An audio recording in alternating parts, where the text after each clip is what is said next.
Hello, and welcome to the Twitch to YouTube Season 2 premiere special. This is a special episode. It is the premiere episode, so it doesn't have a episode number. We are back with a whole slate of new guests. I have some exciting conversations coming up, and I hope you all at home enjoy watching them. Today is the Season 2 debut special. We have a very special guest, none other than Fletman795 has agreed to join us here. That's how special the Season 2 debut is, that we got Fletman on the show.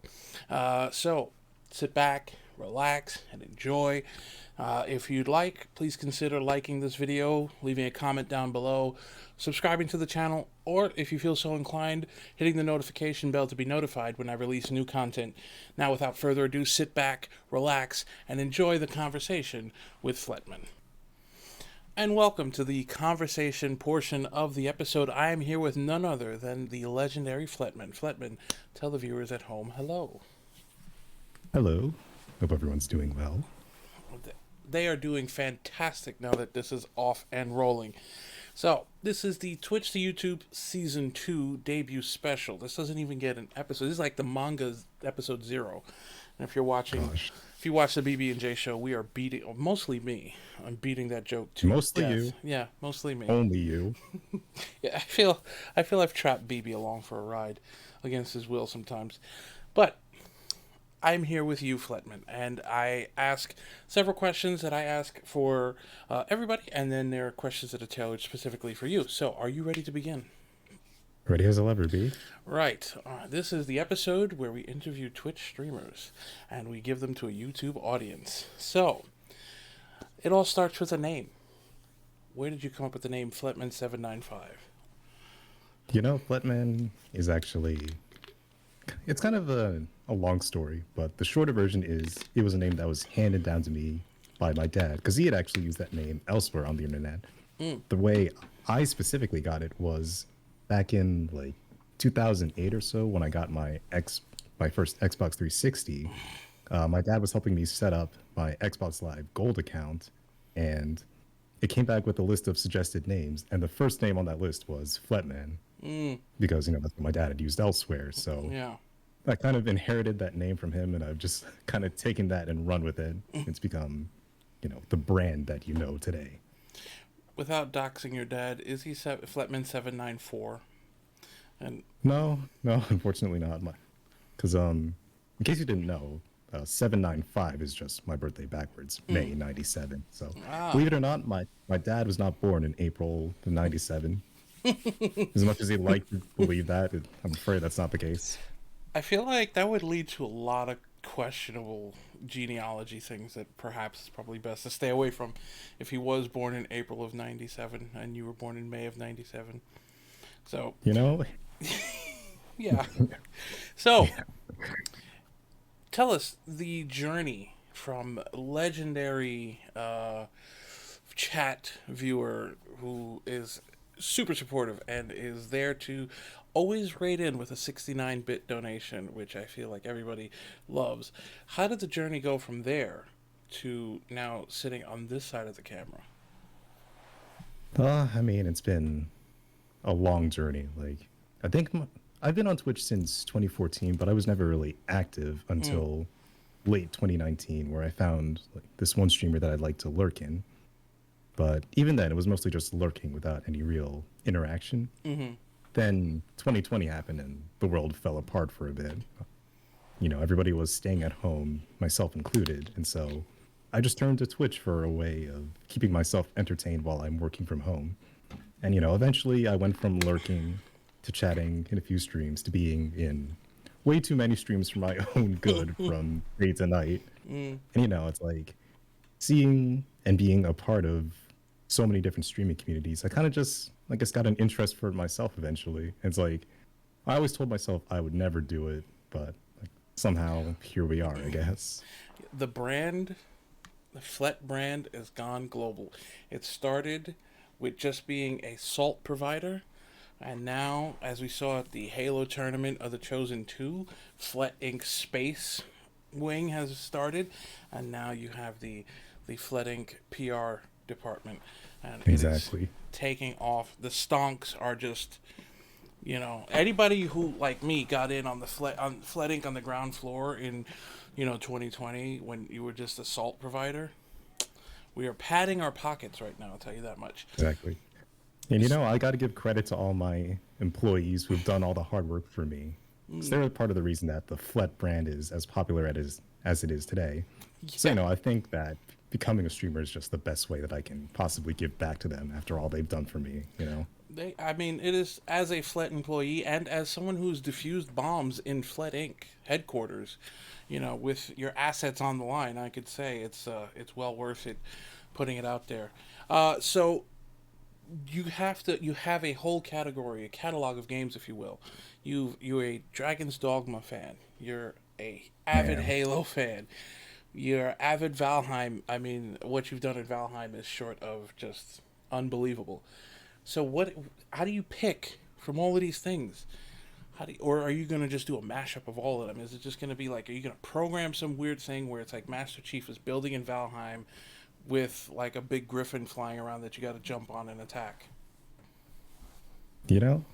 I thought about all the different things I could stream, and I kept coming back to one central question that would determine that. It's, can I make content out of this? We're all about the content, right? So, I mean, like you said, I'm an avid Halo player, but I feel like that's too obvious. Valheim, I think, could be interesting, but I don't know. Maybe I'll consider that in the future. Elden Ring is another popular one. Maybe I could start a new run with that. Just a lot of suffering. But right now, I think what I'm currently leaning towards is actually XCOM 2. So that's a great game for just raging and smashing my desk. It's just the BS that happens in that game. So yeah, I think that me tilting would be probably the best form of content to start with and see what happens from there. As an XCOM 2 player and an XCOM 1 player, I can tell you right now, yes, the when you have a 99% chance shot at point blank range, and you miss, that is something that is a pain that I've not felt since my honeymoon. That is a special type of pain. Yeah, I'll tell you, the very first time I completed an XCOM run, during the final mission, I had one character miss 95% chances in a row, and I was like about to lose my mind. Yeah. Just ready to like throw my mouse out the window. So I think that's something people would love to see. Yeah. Me just becoming unhinged. I mean, look, America loves drama, right? We love our unhinged celebrities, and I feel like you've built this sort of portfolio of just a cool, calm, under pressure person, and then, here you go, you start playing this game, and you just like completely lose it, and then just shave your head. I'm about to shatter that image that everyone's built of me. So to see me raging like a man-child. There you go. You have a sort of, I would almost call it one-sided rivalry with Bibiansky, who's a fellow streamer. Yeah, he comes for you. He came for you in the first Halo tournament, and you didn't work by the hour. No.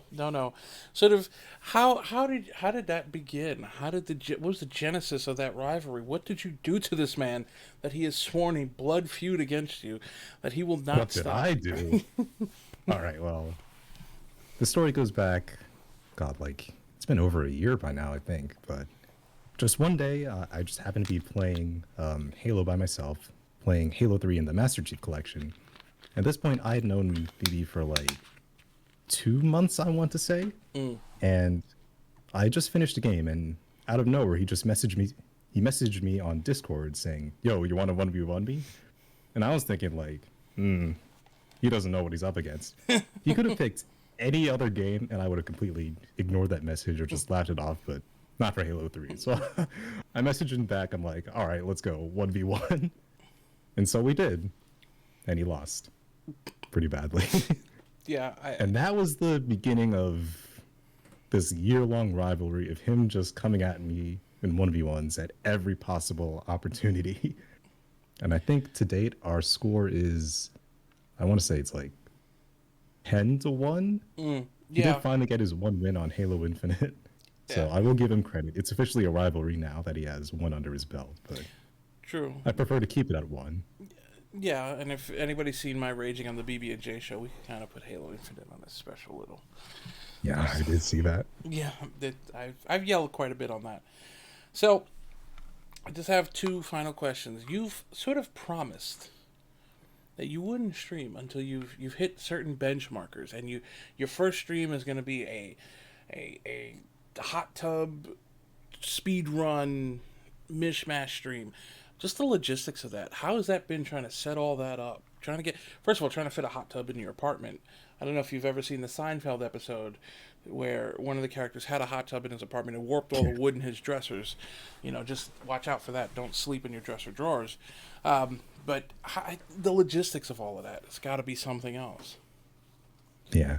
Well, just one point of clarification. I said I would do all those things once I hit partner, so I still I'm giving myself some leeway with that. But Okay. yeah, I mean, I stand by all I said. If for whatever reason I somehow manage to hit partner, I'll go out and I can't get a hot tub built in here, but maybe you'll get like an inflatable pool, fill it up with water, do my 12-hour Halo speed run. That's definitely happening the day I hit partner.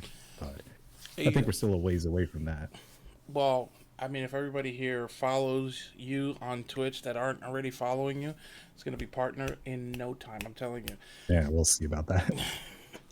So, just finally, what is the aspect of streaming you look forward to the most? The content. Always the content. And it's not just like the content itself, it's the way you can share that content with other people. Like, I can go off and play a game by myself and have all these fun moments, but if there's nobody to share it with, it's not quite as fun. So I think just being able to share all my experiences with other people is the part that I'm looking forward to the most. It is something else. You can tell a story about something that happened to you in a game. But when you say, hey, I remember when this happened, and somebody who was there goes, oh my God, I remember that too. Or it becomes this, oh my God issue, this, oh my God memory, this moment where people are just in love with it. That is the magic of it. But exactly. Yeah. One brief moment can turn into a running joke for months on end, and that's what I love. Yeah, I mean, how many memes are around? I mean, for God's sakes, you were known as Feet Man for how long now? Just Yeah, that was the whole thing. Yeah, just because of something that happened on a stream, and for whatever reason, Canadians pronounce your name as Fleetman. Did you ever those are think? two things I'll never live down. Did you ever think a name as simple, I would think, as Fletman has been mispronounced so many times? Did you ever think it'd be so hard to pronounce? No, I really didn't. And it's like, my favorite thing is, because you mentioned how I always like to cheer 69 every time we raid into someone else's stream. Whenever we're raiding someone completely new and I do my cheer, it's always like, I'm waiting with bated breath to see how they'll pronounce it. Like, will they get it right? Will they say Fleet Man? Will they mess up like a certain other person and say Feet Man? It's like, there's always just that bit of tension when we first enter a new streamer's chat. But I don't know. Like, I always thought it was a straightforward name, but I guess it's not. I guess not. I mean, I think I once almost mispronounced your name, but I think I combined it with somebody else's name because I saw two names in chat. But Oh, yeah. speaking of the final question, tell us, what was your favorite mispronunciation of your name? Let me see. Well, there was this one time in another streamer's chat where he had text to speech turned on, and he was just seeing how it would pronounce everyone's different names. 'Cause I think it was not just text to speech; it was running it through a different language. I forget the exact details, but something along those lines. And it translated Fletman to Flegmon. I'm like, what the fuck? Sounds like a Pokemon or something. So to this day, that's still my favorite one. It's definitely better than Feetman, though, because thanks to that mistake, I still occasionally get tagged in foot pics on Discord. So I haven't quite lived that one down. So as you can imagine, that's definitely not my favorite. Yeah, there you go. It's Flegmon. There you go. That's the new Pokemon. I feel like you have content right there in any kind of Pokemon game that lets you like create a Pokemon or something. That's it right there. That's it right there. Nintendo, you're ever looking for a sponsorship from Flood Inc., hit me up. I mean, listen, Fletting's got a legion. Fletting's in space. Come on now. I don't think you need much more than that. But, Fletman, I want to say thank you to you for joining us on this wonderful time. I hope you've had as much fun as I did. So, thank you again for joining us. Yes, thank you for having me, and I look forward to streaming in the near future. It'll be a nice experience, It will. hopefully. Yes, I think it's going to be great, and I encourage everybody to follow you. And all the links are down below. Follow Fletman on Twitch, and I believe Fletbot, the bot that you've created, has a Twitter account, so follow that as well. And I look forward to people at home watching this episode and reacting to it. So, for Fletman, I am Outlawman76. I say thank you. I'll be back with the conclusion of this episode. Stay tuned for that. And once again, a hearty thank you to Fletman795. I'll be right back. And thank you for watching. Always. What a conversation that was, am I right? So I want to say thank you again to Fletman for joining us. Thank you at home for watching the video. And please, if you're so inclined, please consider liking the video, leaving a comment down below, subscribing to the channel, and if you feel so inclined, perhaps hitting the notification bell to be notified when I release new content. And you stay tuned for that stream, huh? If only today's date was somehow relevant to tricks and trolls being played. I don't know. See you next week.